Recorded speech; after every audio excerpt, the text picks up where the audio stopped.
Hello students, welcome back to Sapphire Blue Chem Spark. Let us start our today's session, Redox Reactions, class 11. Redox reactions. What do you infer from the term redox? Redox na enna? You can split the redox as RED, reduction plus oxidation. So in redox reaction, you may find reduction as well as oxidation. So in chemical reaction, the oxidation and reduction takes place together. So ஒரு chemical reaction, ஒரு chemical transformation நடக்குதுன்னு சொன்னா அந்த reactionல oxidationம் reductionம் சேர்ந்து தான் நடக்கும். Oxidation மட்டும் அல்லது ரிடக்ஷன் மட்டும்னு நம்மளால அங்க ஐசோலேட் பண்ணி பார்க்க முடியாது.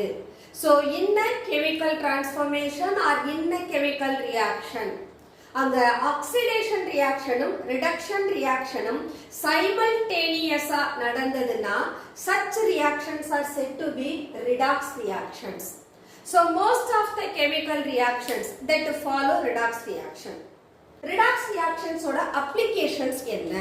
So redox reactions, they find many of its applications in industrial processes, pharmaceuticals as well as metallurgical processes. Metallurgical process la where we are isolating the element from its mineral. ஒரு mineral, ஒரு தாதுல இருந்து ஒரு குறிப்பிட்ட எலமெண்ட்டை பிரிச்சு எடுக்கிற ப்ராசஸ்ல இந்த redox reaction use ஆகுது. Pharmaceuticals, medicines manufacturing பண்ற placesல யூஸ் ஆகுது. Industrial processesல யூஸ் ஆகுது. அப்போ even it is useful in domestic purposes. எங்கடி கேட்டோம்னா combustion of fuel, cooking of food, where the fuel it gets combustible. அங்க என்ன நடக்குது? ஒரு fuel combustion ஆகி it gives heat and light னு சொல்றோம்.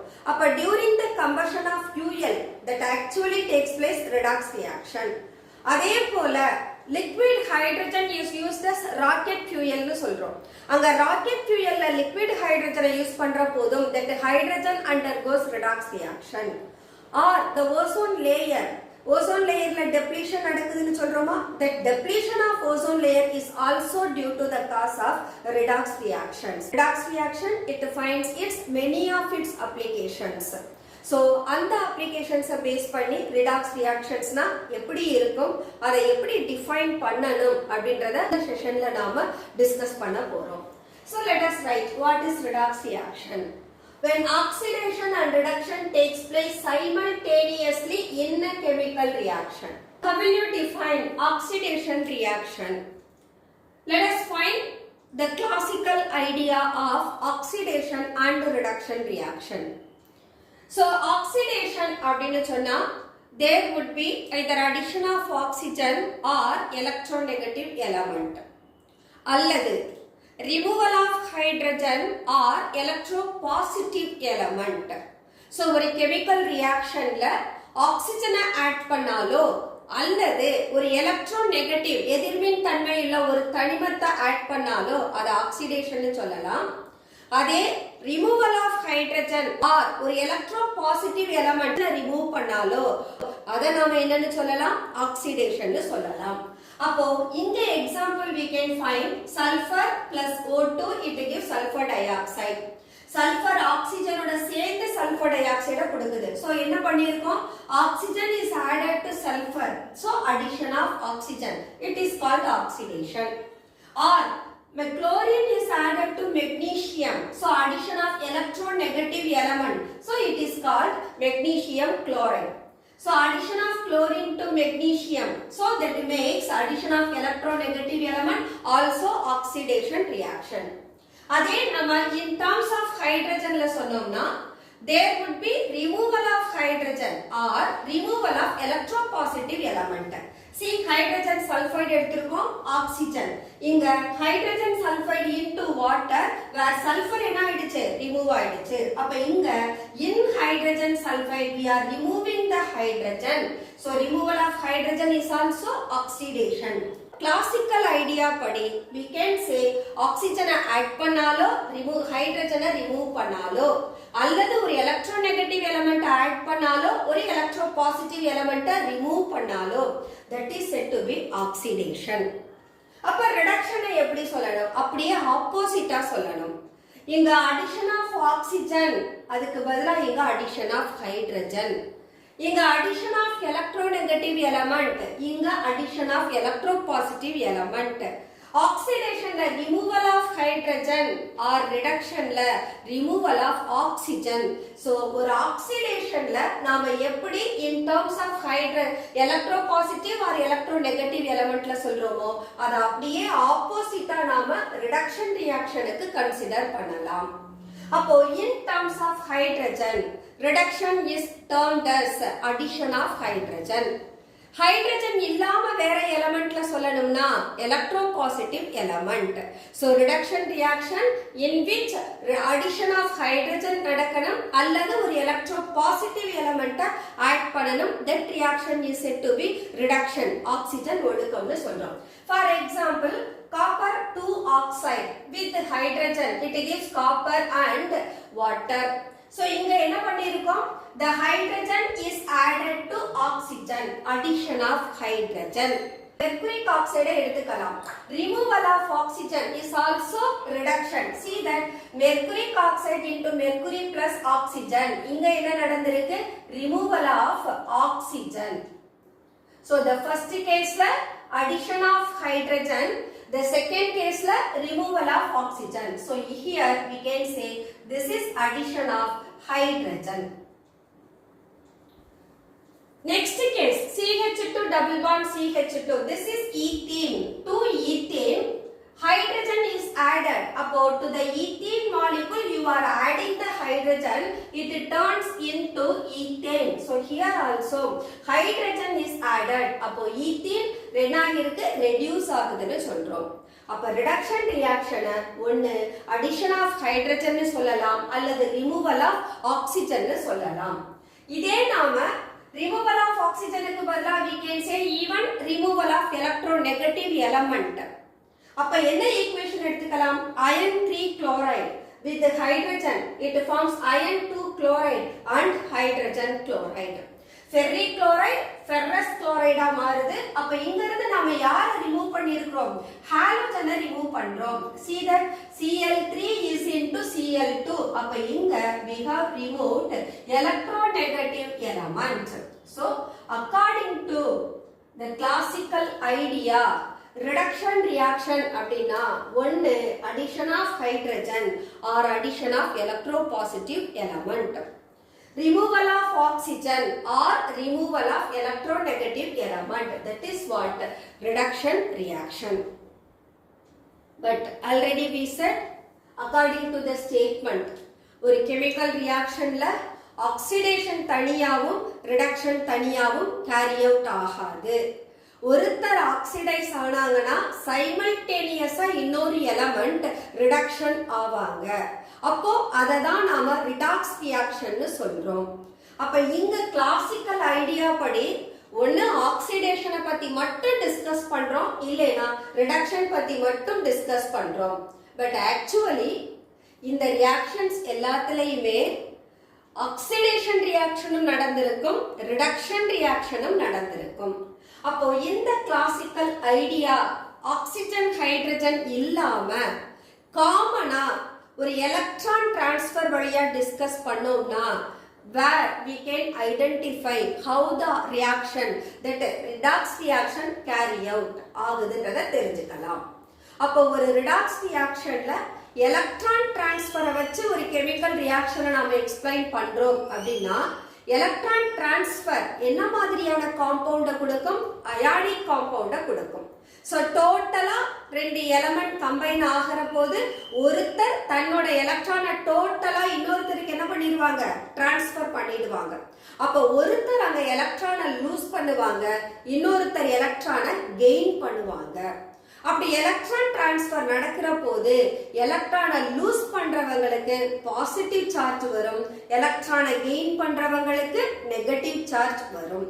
இந்த பாசிட்டிவ் சார்ஜும் நெகட்டிவ் சார்ஜும் சேர்ந்து தான் நமக்கு ஒரு அயானிக் காம்பவுண்ட கொடுக்கும் அப்படின்றது நம்ம லோயர் கிளாஸ்ல படிச்சிருக்கோம். சோ அப்போ எலக்ட்ரான் டிரான்ஸ்ஃபர் வழியா ஒரு ரிடாக்ஸ் ரியாக்ஷனை நான் எக்ஸ்பிளைன் பண்ணணும்னா I have to consider ionic compound, electrovalent compound. So அயனி சேர்மங்களை எடுத்து அங்க இருக்கக்கூடிய எலமெண்ட்டுக்கு நடுவுல எப்படி எலக்ட்ரான் டிரான்ஸ்ஃபர் ஆகுது அப்படின்றத டிஸ்கஸ் பண்ண போறோம்.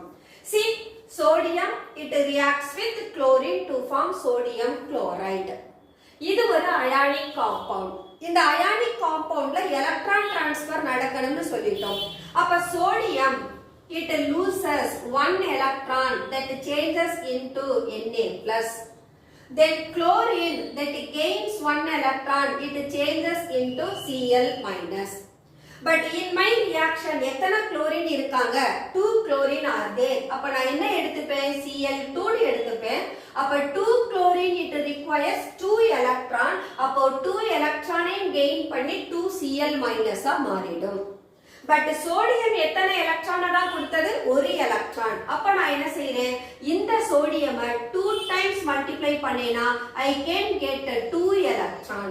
அப்ப transfer of electron, sodium transfer பண்ற எலக்ட்ரானும் குளோரின் கெயின் பண்ற எலக்ட்ரானும் எனக்கு ஈக்குவலா மாறிடும். இப்போ நான் equation எழுதுனேனா 2Na++ 2Cl- that gives 2NaCl. அப்ப இங்க டிரான்ஸ்ஃபர் ஆஃப் எலக்ட்ரான் நடந்த பின்னால how will you identify which is oxidized which is reduced? யார் ஆக்சிடைஸ் ஆனாங்க, யாரு ரெடியூஸ் ஆனாங்க அத கண்டுபிடிக்கணும். அப்போ எங்க லாஸ் ஆஃப் எலக்ட்ரான் நடந்திருக்கோ that is oxidation. எலக்ட்ரான் என்ன பண்ணணும்? ஒரு எலிமெண்ட் லூஸ் பண்ணணும், இழக்கணும். எங்க எலக்ட்ரான் அது இழக்குதோ அதை நாம என்னன்னு சொல்றோம்? ஆக்சிடேஷன் சொல்றோம்.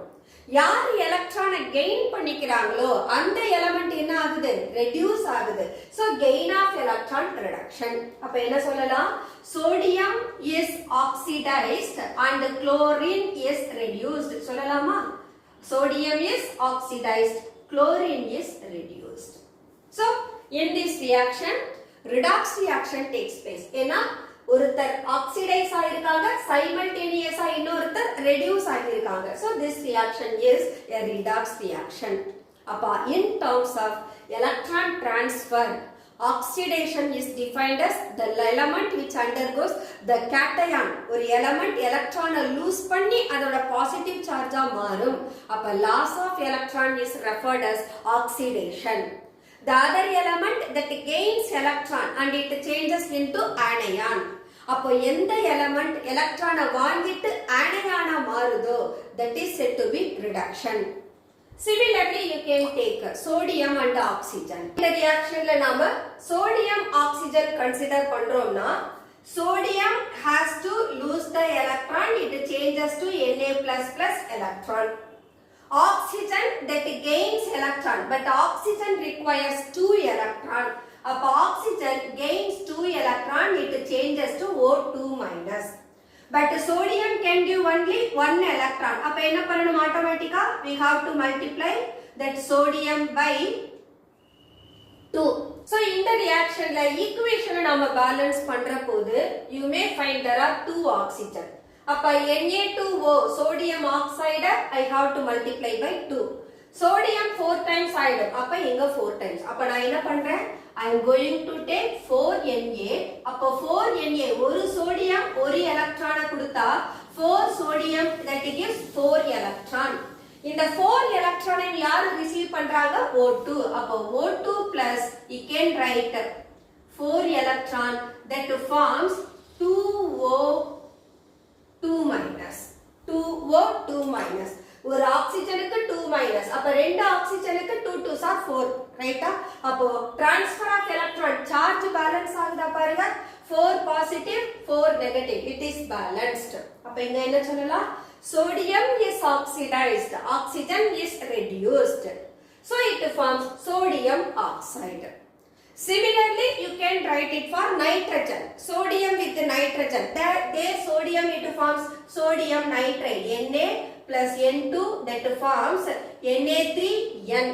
So nitrogen requires 3 electron, but sodium can give always 1 electron. So how many electron required by the another element, that many electron has to be given by the next element. So the number of required electron and the demand of electron in reaction la involve ஆகுற ரெண்டு எலிமெண்ட்டுமே என்ன பண்ணணும், satisfy பண்ணணும். அப்போ சோடியமும் குளோரினும் எலக்ட்ரானை transfer பண்றாங்கன்னா they are transferring just 1 electron each. At the same time சோடியமும் ஆக்சிஜனும் இன்வால்வ் ஆகுறாங்கன்னா ஆக்சிஜனுக்கு 2 electrons required. இதெல்லாம் எதை வச்சு சொல்றோம், அந்த எலிமெண்டோட வேலன்ஸ் ஷெல்ல இருக்கிற எலக்ட்ரானோட டிமாண்டை வச்சு சொல்றோம்.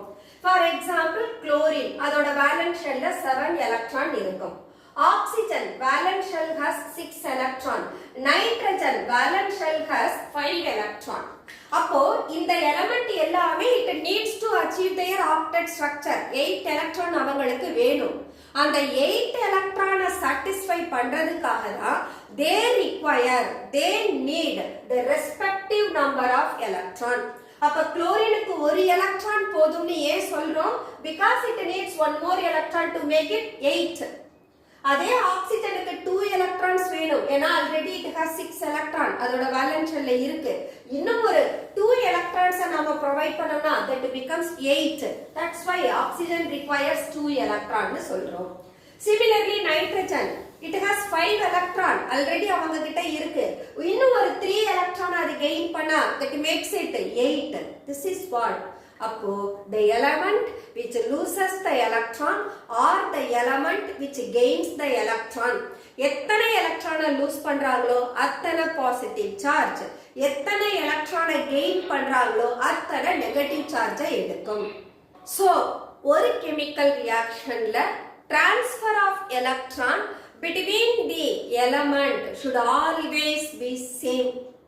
எத்தனை எலக்ட்ரான் ஒரு எலிமெண்ட் இழக்குதோ அத்தனை எலக்ட்ரானையும் இன்னொரு எலிமெண்ட் வாங்கணும். வாங்கினாதான் அங்க ரியாக்ஷன் நமக்கு பேலன்ஸ் ஆகும். So the balancing as well as the electron loss or electron gain, அது என்ன பண்ணும், அந்த எலிமெண்ட்டுக்கான ஒரு பாசிட்டிவ் சார்ஜையோ ஒரு நெகட்டிவ் சார்ஜையோ கொடுக்கும். That is the demand of electron. அப்போ ஒரு எலிமெண்ட்டுக்கு டிமாண்ட் ஆஃப் எலக்ட்ரான் எத்தனையோ அதுதான் அதனுடைய வேலன்சின்னு சொல்றோம். சோடியம் ஒரு எலக்ட்ரானை லூஸ் பண்ணிட்டா that becomes its octet structure. அப்ப அவங்க லூஸ் பண்ணா மட்டும்தான் ஆக்டெட் ஸ்ட்ரக்சரை எடுக்க முடியும். So mostly metals they can lose their electron from its valence shell either by 1 or 2 or 3. ஒரு எலக்ட்ரான் 2 எலக்ட்ரான் or 3 எலக்ட்ரான் இவங்களை லூஸ் பண்றது மூலமா they can get their octet structure. metals எல்லாரும். அதே நான் மெட்டல்ஸை எடுத்துட்டோம்னா they need electron because அவங்களோட valence shell incomplete இருக்கு. அப்ப they can acquire either 1 electron or 2 electron or 3 electron. அப்போ maximum electron transfer 3 electronsக்கு உள்ள மட்டும்தான் இருக்கும். more than 3 electron ஒரு மெட்டலும் லூஸ் பண்ணாது, ஒரு நான் மெட்டலும் கெயின் பண்ணாது. அப்ப வேலன்சி 1 to 3 வரைக்கும் நாம என்ன பண்ணலாம், ஒரு அயானிக் காம்பவுண்டுக்கு ப்ரிஃபர் பண்ணலாம். அப்ப எல்லா மெட்டாலிக் சால்ட்லயும் பார்த்தோம்னா அந்த மெட்டல்ஸோட வேலன்சி 1+1 or +2 or +3 மட்டும்தான் இருக்கும்.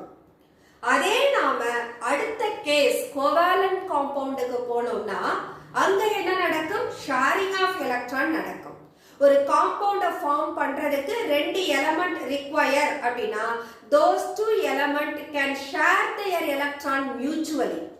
ரெண்டு பேரும் ஒரு எலக்ட்ரானை ஷேர் பண்ணலாம் அல்லது 2 எலக்ட்ரான்ஸை ஷேர் பண்ணலாம் or 3 electrons as per the demand.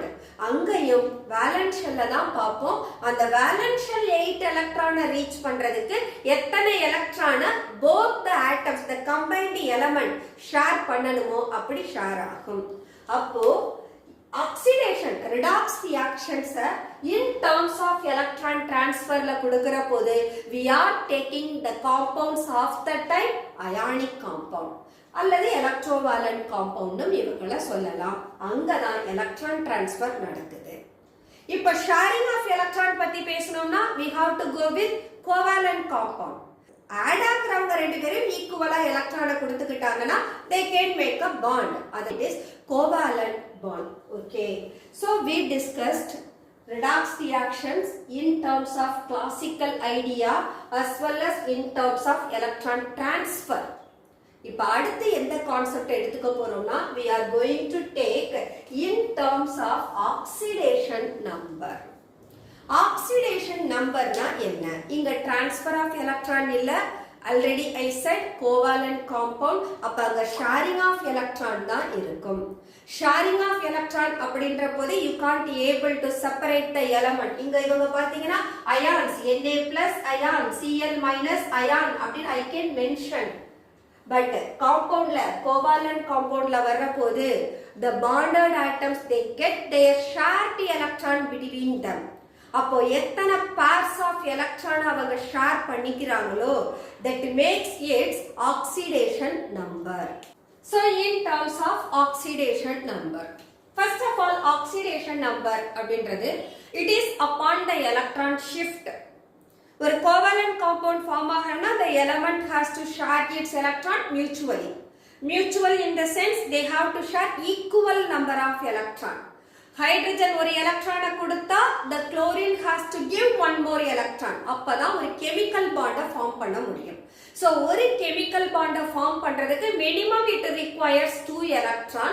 அப்போ the combined atoms how many pairs of electron share பண்றாங்களோ that many bond will be formed. Pair means ரெண்டு பேருமே கொடுக்கிற எலக்ட்ரானை ஒரு pairனு சொல்றோம். அப்ப எத்தனை pair இருக்கோ அத்தனை bond அவங்க ஃபார்ம் பண்ணுவாங்க.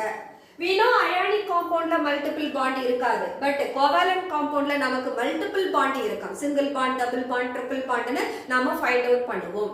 So அதை பேஸ் பண்ணி வர்றபோது because of electron shiftன்றது not totally transferred.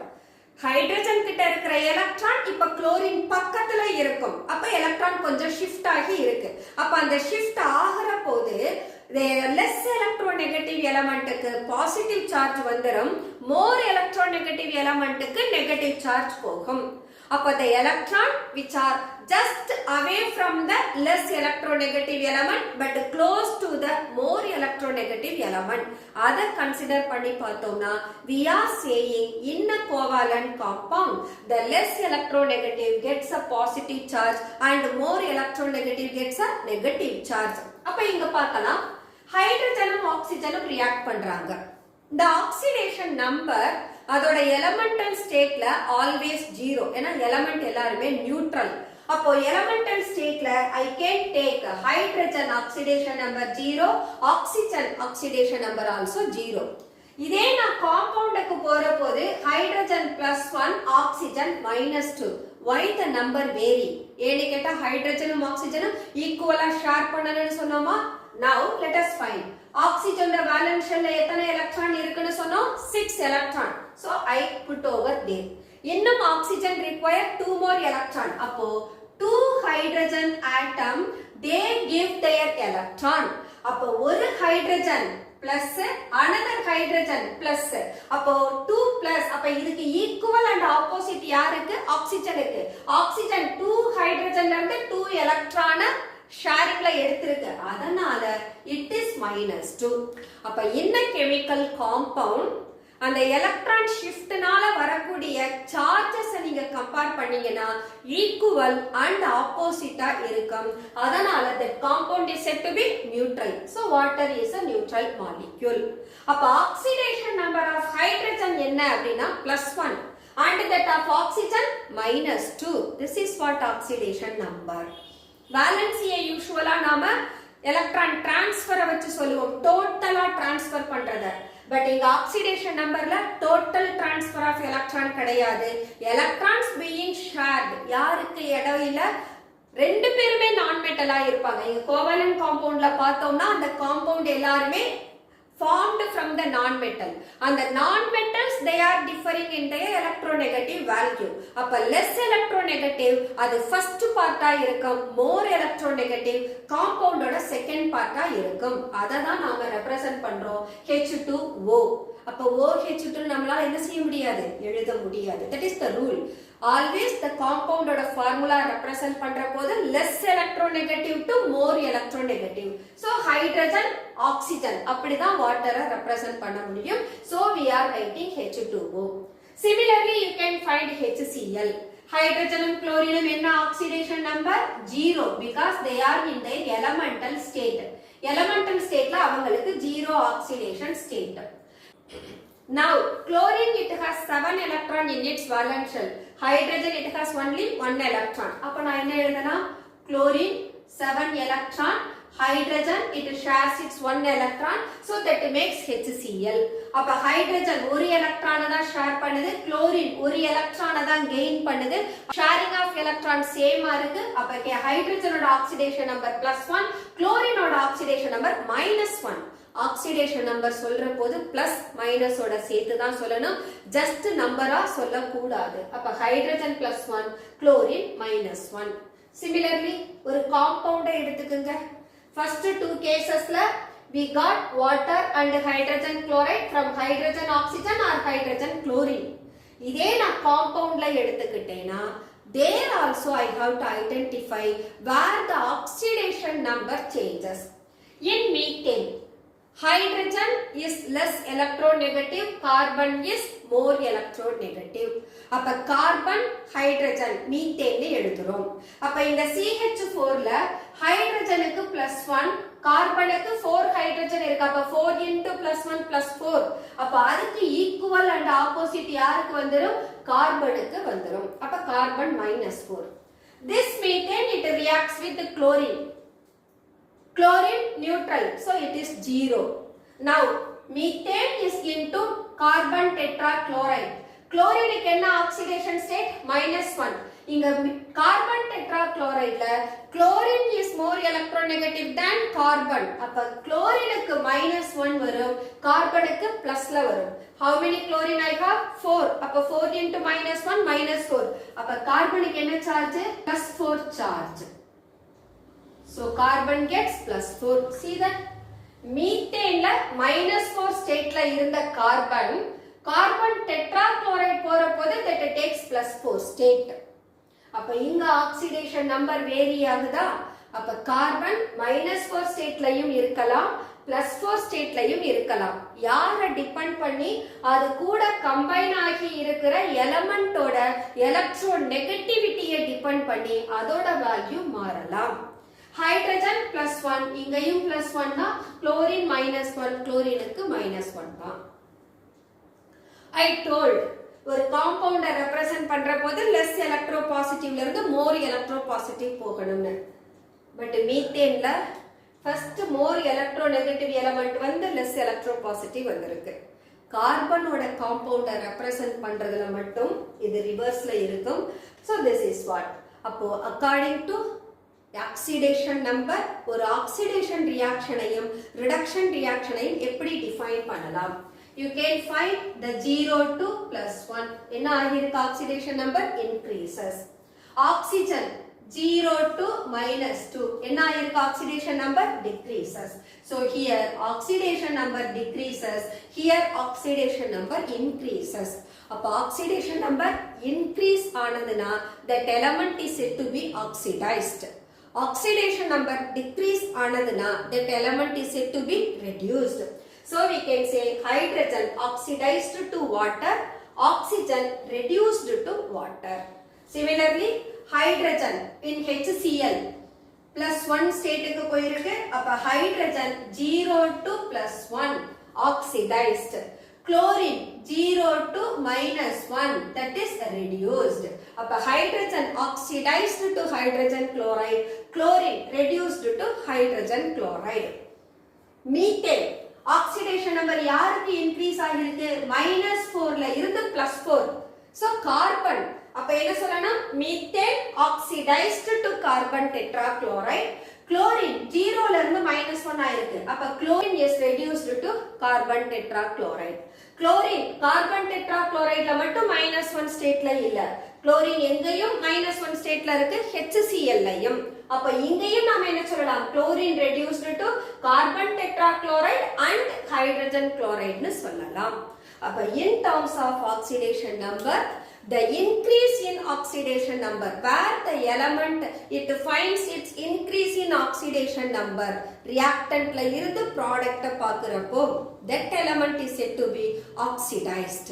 Similarly, reactant la irundhu product nama consider pandra pode endha element ku oxidation number decrease agudho, that is said to be reduced one.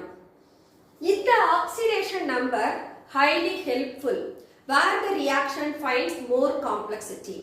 Complexity na enna? Complicated reaction, too many elements adla involve agirukum, too many product form agirukum. அந்த டைம்ல இந்த oxidation number use பண்ணலாம்.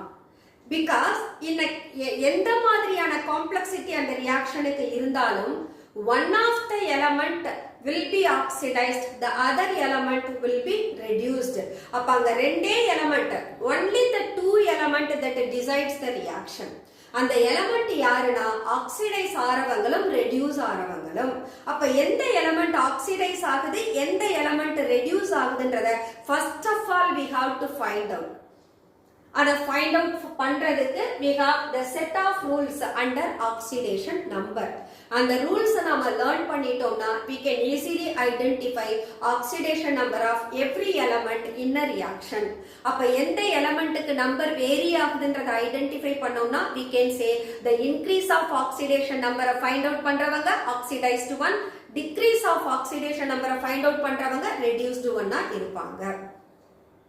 Okay, we just classified the oxidation reduction reaction in terms of classical idea as well as in terms of electron transfer and oxidation number. இந்த ரெண்டு கான்செப்டையும் the oxidation number and electron transfer இந்த ஐடியாவை even you can apply for classical idea. இதை apply பண்ணாலும் same you can easily explain. See that the copper 2 oxide plus 2 state la irundhu endha state ku poirukku 0 state. அப்ப oxygen -2 state la irundhu -2. அப்ப இங்க oxygen la there is no change in oxidation number. So we can write it is copper 2 oxide reduced to copper because oxidation number decreases. Similarly, hydrogen is oxidized to water. ஏனா hydrogen 0 ல இருந்து +1 increase ஆகிருக்கு. அதே போல you can take over here mercury 2 oxide, mercury reduce ஆகுது, mercury 2 oxide oxygen oxidize ஆகுது. Why? mercury oxidation state +2 to 0, அப்போ it is reduced. oxygen -2 ல இருந்து 0 க்கு increase ஆகுது, that means oxygen gets oxidized. Similarly, in the case la பார்த்தோம்னா ferric chloride in which ion it is in +3, ferrous chloride in this ion it is in +2 state. இந்த +3 +2 யாரை வச்சு சொல்றோம்? depends on the number of chloride. chlorine 3 times இருக்கு, அப்ப 3 into -1 -3, அப்ப அதுக்கு equivalent opposite ion க்கு வரும். இங்க chlorine 2 times இருக்கு, அப்ப -2, அப்ப அதோட equivalent opposite ion. So you can write ion +3 ல இருந்து +2 வா oxidation number decrease ஆகுது. So we are saying it is reduced. ferric chloride reduced to ferrous chloride. And you can find the hydrogen 0 ல இருந்து +1 ஆகிருக்கு. So you may write hydrogen is oxidized to hydrogen chloride. So you can extend even over here. This is -2, this is 0, -2 to 0, oxidation number increases. So hydrogen sulfide oxidized to sulfur. Or oxygen 0 to -2, so oxidation number decreases. So oxygen is reduced to water. Similarly, sulfur 0 to +4, oxygen 0 to -2. அப்ப என்ன சொல்லலாம்? Sulfur is oxidized to sulfur dioxide, oxygen reduced to sulfur dioxide. So this is what the most viable method to explain about redox reactions. That's all students. Next class la oxidation numbers kana set of rules paapom. Similarly, எந்த type of reactions லாம் redox reactions involve ஆகுதுன்றத classify பண்ணுவோம். And we have one more important concept, balancing of chemical equation. அதுவும் நாம இந்த chapter இந்த partல பார்க்க போறோம். So let us close our today's session and we will continue the same topic in our next sessions. Until then, bye bye.